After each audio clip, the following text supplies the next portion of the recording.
To my channel. मैं इस video में आपको आइसोटोप्स के बारे में बताऊंगी। तो क्या होते हैं isotopes? Elements having same atomic number but have different atomic mass, they are known as isotopes. Means the elements having same atomic number, elements having same atomic number will be same but different atomic mass, having different atomic mass.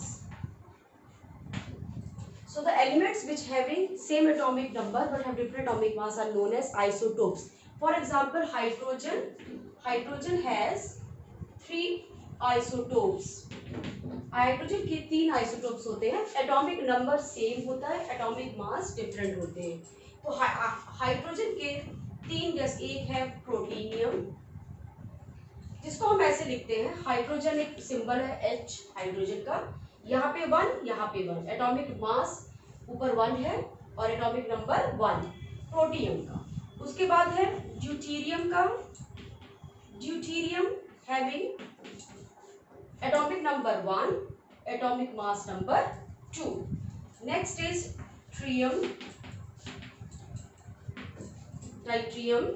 having atomic number 1 and mass number 3. Now see, isotopes में atomic number अगर same है तो इसका मतलब होगा number of electron and number of proton same होंगे।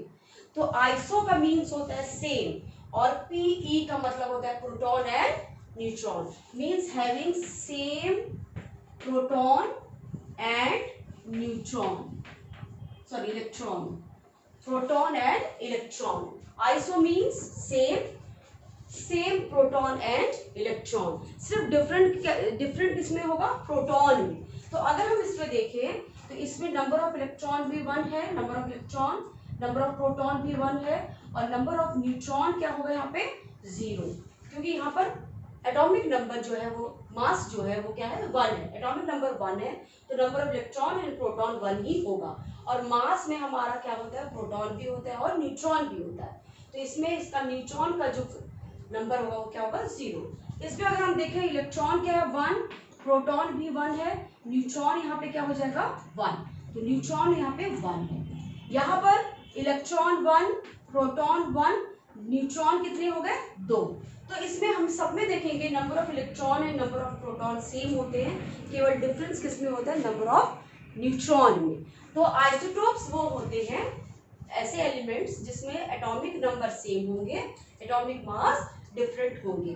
उसी तरह से बहुत सारे एटम्स हैं, ये जैसे हाइड्रोजन के हमने बताए, कार्बन के भी कुछ ऐसे आइसोटोप्स होते हैं। जैसे हम लोग देखते हैं कार्बन 612, कार्बन 613 एंड कार्बन 614, ये इसके आइसोटोप्स हैं जिसमें एटॉमिक नंबर हमारे 6 है लेकिन एटॉमिक मास हमारा डिफरेंट है 12, 13 एंड 14। उसी तरह से अगर हम देखें क्लोरीन का भी, क्लोरीन Cl17 35, Cl17 37, इसमें नंबर ऑफ एलिमेंट्स जो है देखिए इस क्लोरीन में नंबर ऑफ एटॉमिक नंबर जो है सेम है, एटॉमिक मास डिफरेंट है। तो बहुत सारे ऐसे एलिमेंट्स हैं या एटम्स हैं जो कि बहुत सारे आइसोटोप्स दिखाते हैं एनवायरनमेंट में और इसमें हम इनका जो मास हम कैलकुलेट करते हैं, एवरेज एटॉमिक मास, वो कितने एनवायरनमेंट में कितने आइसोटोप्स, कितनी परसेंटेज उसका एबंडेंस है, उससे कैलकुलेट करते हैं हम एवरेज एटॉमिक मास आइसोटोप्स की।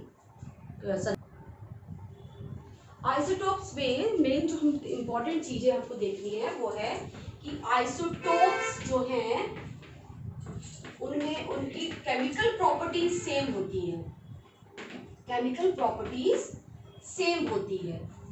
और why they have same chemical properties? Because chemical properties depend on number of electron present in the atom, and if the number of atoms are in the atoms, if the number of electrons are same, that means they have same chemical property. Chemical property same होने का कारण क्या है कि जितने भी isotopes होते हैं उनमें नंबर ऑफ इलेक्ट्रॉन और प्रोटॉन सेम होते हैं, और जो भी केमिकल रिएक्शंस होते हैं वो कौन केमिकल प्रॉपर्टीज देता है, टेक पार्ट करता है, वो इलेक्ट्रॉन करते हैं। तो नंबर ऑफ इलेक्ट्रॉन सेम होने के कारण इनमें केमिकल प्रॉपर्टी आइसोटोप्स की सेम होती है। इसीलिए हमने देखा होगा कि हम पीरियोडिक टेबल जब पढ़ते हैं तो वो बेस्ड है हमारे एटॉमिक नंबर के ऊपर। तो आइसोटोप्स का भी जो आपका पोजीशन है वो आइसोटोप्स का भी हम उसमें हम क्लियर कर लेते हैं कि एटॉमिक जो आपका पीरियोडिक टेबल है एटम्स का, आइसोटोप्स भी उसी स्थान पे पीरियोडिक टेबल पर है, क्योंकि उनकी केमिकल प्रॉपर्टी सब सेम होती है। अब number of electron, proton same है लेकिन न्यूट्रॉन अलग है। तो due to presence of different neutron होने के कारण, न्यूट्रॉन्स होने के कारण इनकी फिजिकल प्रॉपर्टी चेंज होती है, फिजिकल प्रॉपर्टी डिफरेंट होती है।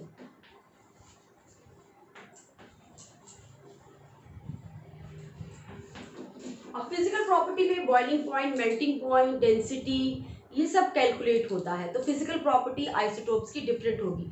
फॉर एग्जांपल प्रोटियम और ड्यूटेरियम की अगर हम देखें तो बॉइलिंग पॉइंट डिफरेंट है ना।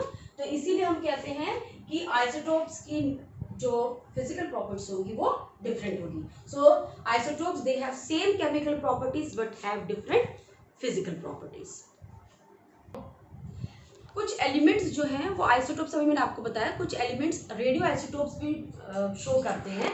और रेडियो आइसोटोप्स क्या होते हैं, देखिए, due to the presence of neutron, different neutron और न्यूट्रॉन, वो क्या करते हैं, कुछ एटम्स जो होते हैं वो आइसोटोप्स जो होते हैं वो अल्फा, बीटा और गामा रेडिएशन को इमिट करते हैं। तो ऐसे आइसोटोप्स जो अल्फा, बीटा, गामा रेडिएशन को इमिट करेंगे वो क्या कहलाएंगे, रेडियो आइसोटोप्स। सो रेडियो आइसोटोप्स क्या होते हैं, radio isotopes are the isotopes which emits alpha, beta and gamma radiation.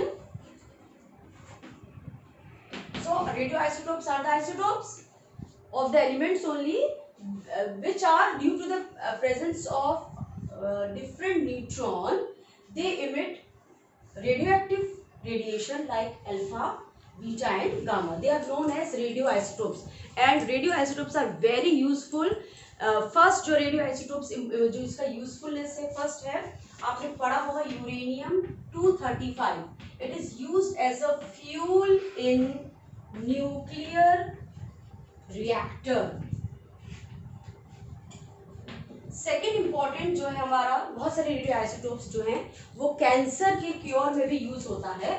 और हमको मालूम है जैसे कि कोबाल्ट 60 या कोबाल्ट 60, ये एक रेडियो आइसोटोप्स है which is used to treat cancer, cancer के ट्रीटमेंट के लिए यूज होता है। और कुछ ऐसे जैसे आर्सेनिक 74, ये भी एक रेडियो आइसोटोप्स है, आर्सेनिक का 74, which is used as a tracer to identify, to determine or to predict the tumor in the human body. Tumor in the human body. And one more important is this iodine. Iodine 131. This is also in one isotopes of iodine, which is used to treat or to treatment for the thyroid gland, functioning of thyroid gland.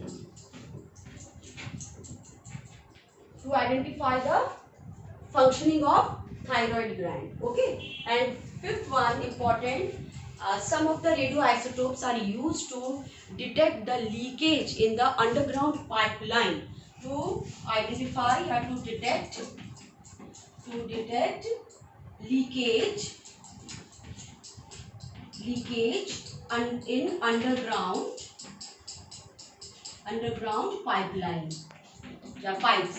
And this pipes can be gas pipeline. Okay, mainly it is used in the gas pipeline or oil pipeline. We can say oil pipelines are there na, to identify the leakage in the underground oil and gas pipelines. So these are the usefulness of radioisotopes.